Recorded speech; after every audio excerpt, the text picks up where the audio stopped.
أشهد أن لا إله إلا الله. Bismillah wa salatu wa salam à Rasulullah. L'islam est la religion la plus forte croissance au monde. Aujourd'hui, notre frère suisse converti à l'islam, il va nous parler, Inch'Allah, d'une nouvelle découverte scientifique confirmée par le Coran. Au nom de Dieu, le tout clément, le tout miséricordieux. Incandescence du soleil et brillance de la lune.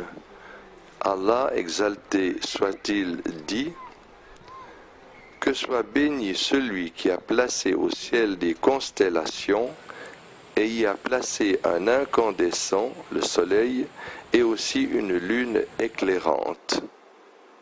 Surat al-Furqan, verset 61. Allah dit encore: et nous y avons placé une lampe incandescente, le soleil, très ardente. Surat al-Anba, la nouvelle, verset 13. La vérité scientifique. L'énergie solaire, le réacteur nucléaire universel, l'énergie solaire résulte de l'incandescence et la transformation en hélium de l'hydrogène qui est la composante principale du Soleil. Et ce, à l'intérieur du Soleil qui connaît une densité et une pression très fortes. Sans oublier sa chaleur qui atteint 15 millions de degrés centigrades, ce qui cause une réaction nucléaire et l'intégration de 4 atomes d'hydrogène, donnant ainsi un atome d'hélium. Et la différence de masse entre les matières qui sont à la base de la réaction et celles qui en résultent s'active sous forme d'énergie électromagnétique qui émet des rayons d'ondes courtes accompagnés de rayons visibles, de rayons infrarouges et de rayons ultraviolets.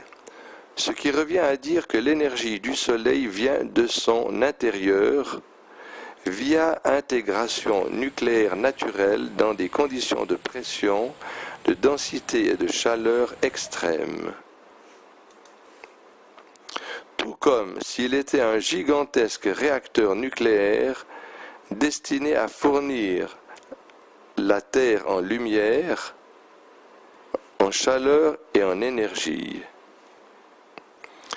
Le Soleil, qui est considéré comme une étoile, est un corps céleste incandescent, tandis que la Lune est une planète dont le corps céleste a une lumière statique qu'elle reçoit des étoiles et des soleils. Cette définition s'applique également à tous les satellites naturels. Aspect miraculeux. Les versets coraniques firent allusion 14 siècles jadis à la distinction entre étoiles et planètes en partant du soleil et de la lune.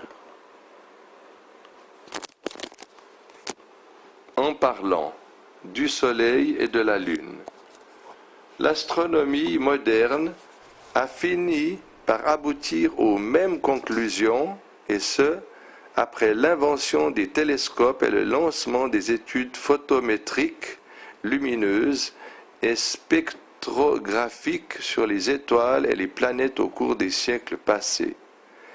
L'étoile est donc un corps céleste luminescent qui émet une énergie propre à elle, tandis que la planète est un corps céleste dont la lumière est statique et qui réfléchit les rayons qu'elle reçoit des étoiles et des soleils. Cela s'applique également aux satellites naturels. En somme, le Soleil est tout comme un gigantesque réacteur nucléaire qui avance dans l'espace à une vitesse vertigineuse et est doté de lumière, d'énergie et de chaleur multiformes et en constant changement de quantité et d'état. Le Soleil n'est aucunement un disque brillant à la lumière statique, mais il est plutôt une lampe incandescente. Contrairement à la Lune, qui est une planète qui ne fait que réfléchir la lumière du Soleil après le coucher de ce dernier. Les deux versets coraniques ci-dessus font clairement allusion à ces vérités. Qui donc a pu informer Mohammed, sur lui prière et salut, de ces vérités minutieuses? Il va de soi que seul Allah aurait pu le faire.